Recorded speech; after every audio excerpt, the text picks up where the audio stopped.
한여름 무더운 밤에 공포 영화를 보거나 갑자기 등 뒤로 서늘한 바람이 스칠 때 팔다리에 오돌토돌하게 돋아나는 소름을 경험해 보셨나요?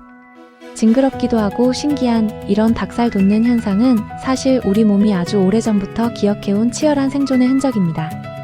도대체 우리 몸은 왜 아무런 예고도 없이 갑자기 피부를 거칠게 만드는 걸까요? 단순히 기분이 이상해서 생기는 현상이 아니라 우리 몸이 보내는 아주 긴박한 신호입니다. 우리 피부 아래에는 세운근이라는 아주 작은 근육이 숨어 있습니다. 이 근육은 우리가 마음대로 조절할 수 없는 자율신경계에서 명령을 받는데 갑자기 수축하면서 털이 박힌 모낭을 수직으로 바짝 세우는 역할을 합니다. 이때 털 주변의 피부가 위로 솟아오르면서 우리가 흔히 보는 닭살 모양이 만들어집니다. 그런데 털도 거의 없는 우리 인간이 왜 굳이 이런 수고를 하는 걸까요? 여기에는 인류가 문명 사회를 이루기 훨씬 전에 거친 야생에서 살아남기 위해 선택했던 두 가지 치명적인 생존 전략이 숨어 있습니다. 먼저 추울 때 소름이 돋는 이유를 생각해보면 답이 쉽게 나옵니다. 우리 조상들이 온몸에 털이 북슬북슬했던 시절로 거슬러 올라가 보죠. 기온이 급격히 떨어지면 체온을 유지하는 것이 생존의 핵심이었습니다. 이때 털을 바짝 세우면 털과 털 사이에 두꺼운 공기층이 생기게 됩니다. 이 공기층은 열 전도율이 아주 낮아서 체온이 밖으로 빠져나가는 것을 막아주는 천연 패딩 역할을 합니다. 강아지나 고양이가 추울 때 몸을 부풀리거나 새들이 깃털을 세우는 것과 똑같은 원리죠. 비록 인간은 진화를 거치며 두꺼운 털 대부분을 잃었지만 우리 뇌는 아직도 추위를 느끼면 반사적으로 이런 명령을 내리고 있는 겁니다.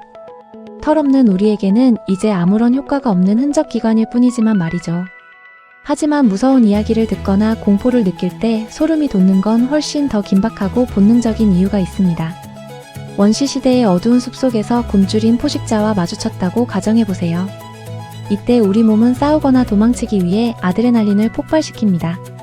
심장 박동이 빨라지고 근육에 피가 몰리면서 동시에 피부의 세운근도 바짝 긴장하게 됩니다. 털이 바짝 서면 겉보기에 몸집이 훨씬 더 커 보이는 효과가 있기 때문입니다. 고양이가 화가 나면 등을 구부리고 털을 세우거나 보거가 몸을 부풀리는 것과 똑같은 위협 전략입니다. 적에게 내가 이만큼 무서운 존재라는 걸 보여줘서 공격을 주저하게 만들려는 마지막 발악인 셈이죠. 재미있는 사실은 우리가 단순히 춥거나 무서울 때뿐만 아니라 엄청난 감동을 느낄 때도 소름이 돋는다는 점입니다.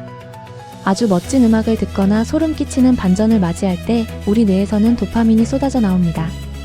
이 강렬한 정서적 자극이 뇌의 보상 체계를 건드리면서 과거 생존과 직결되었던 자율신경계를 자극하게 되는 것이죠. 뇌의 입장에서는 너무 큰 감동이나 충격이 마치 실제 생존을 위협하는 긴급 상황처럼 느껴져서 몸에 비상신호를 보내는 것입니다. 예술적 경험이 인류의 원초적인 생존 본능과 연결되어 있다는 증거이기도 합니다. 결국 소름은 우리가 지금처럼 따뜻한 집에서 안전하게 살기 훨씬 전 매 순간 목숨을 걸고 야생을 누볐던 우리 조상들의 유산입니다. 털 없는 인간에게 더 이상 실용적인 도움은 안 되지만 여전히 우리 피부 속에 남아서 내가 살아있는 생명체라는 걸 증명해주는 셈입니다. 다음에는 또 어떤 소름 돋는 사실로 찾아올까요? 알고 싶은 주제가 있다면 언제든 댓글로 남겨주세요. 이야기가 유익했다면 좋아요와 구독 한 번씩 부탁드립니다.